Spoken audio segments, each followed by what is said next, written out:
नमस्ते दोस्तों, आप सब कैसे हो। आशा करती हूँ आप सब लोग बहुत अच्छे होंगे। मैं एक गीत सुनाने जा रही हूँ जो कि माँ, सास बहू और बेटे के बीच की बात है। जैसे लगे कमेंट करके जरूर बताना। पटवा के आड़े सामी बेनिया डोलावाई, सासु कजियारा बीरो गराम जी। पटवा के आड़े सामी बेनिया डोलावाई, सासु कजियारा बीरो गराम जी।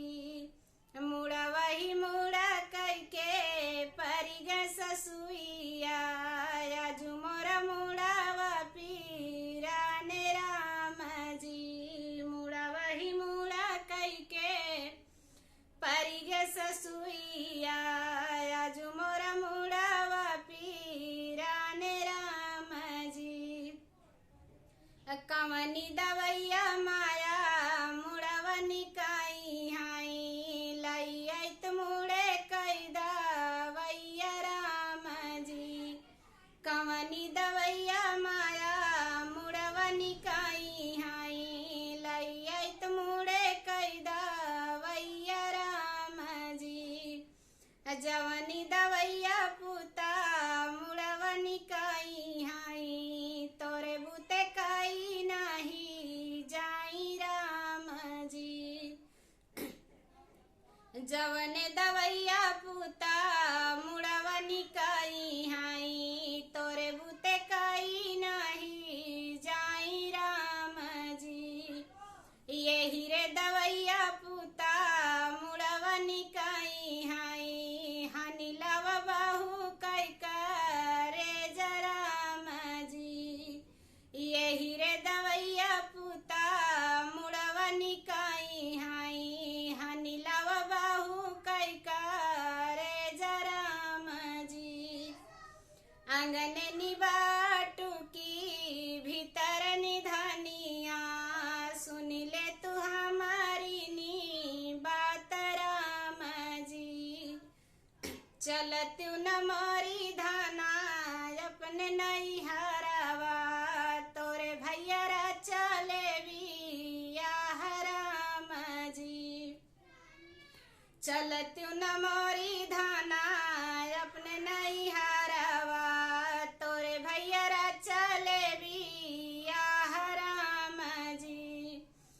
जाऊ स्वामी मोरे भैया रा चले बिया, नौवन वातलाई आमय राम जी। जाऊ स्वामी मोरे भैया रा चले बिया, नौवन वातलाई आमय राम जी। तू तो रही उधाना राम रसाइया, नौवा विदा कई दीन राम जी। तू तो रही उधाना राम रसाइया, नौवा विदा कई दीन राम जी। घोड़वा न खोलौ स्वामी घोड़े घोड़े सरिया, लीले घोड़े होयौआ सवार राम जी।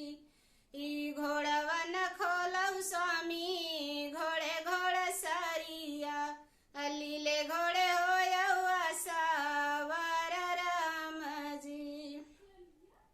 एक बन गईले दूसरे बन गईले, तीसरे में घोड़ा ठीही नाने राम जी।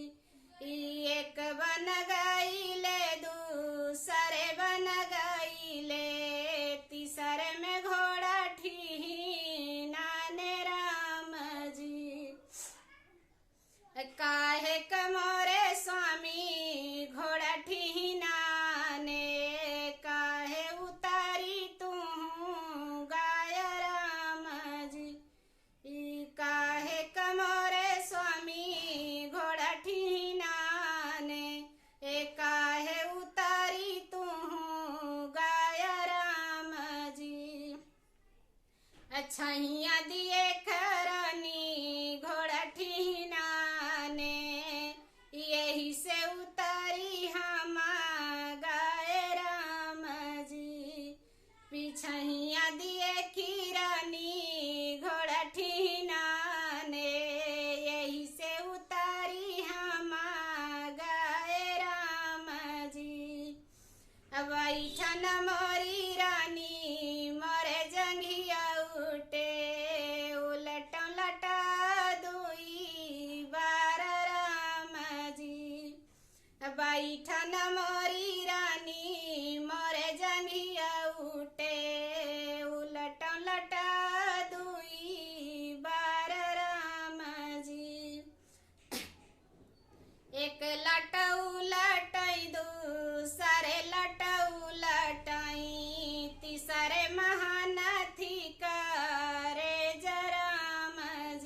तीसर मैं अपनी माहलिया राम जी।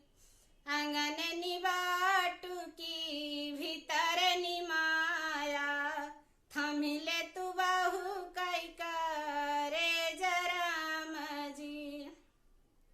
आंगन निबाटू की भीतर निमाया, थमिले तू बाहु कई करे जराम जी। अपनी निधान पुता नैहर पहुँचाया, हनि लायक कुकुरी करे जराम जी। अपनी निधान पुता नैहर पहुँचाया, हनि लायक कुकुरी करे जराम जी। ऐसी निमाया तूर कधाइले तिनी, जवन मोरी जोड़िया फोराम राम जी। ऐसी निमाया तूर कधाइले तिनी, जवन मोरी जोड़िया फोराम राम जी। काहे कपूतावा तूर कधाइले, कई देव दूसरा बियाह राम जी। काहे कपूतावा तूर कधाइले, कई देव दूसरा बियाह राम जी।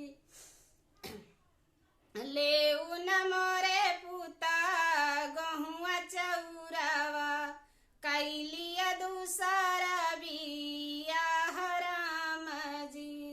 लेउ न मोरे पुता गहुआ चौरावा, कैलिया दूसरा बियाह राम जी।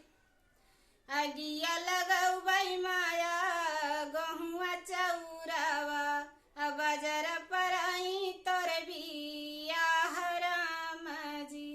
अगिया लगौबै माया गहुआ चौरावा, बजर परई तोर बियाह राम जी। चंदा सूरज ऐसी रनिया ज छूटाई, छूटी गे जनक ससुर राम जी। चंदा सूरज ऐसी रनिया ज छूटाई, छूटी गे जनक ससुर राम जी। जैसे लगे कमेंट करके जरूर बताना।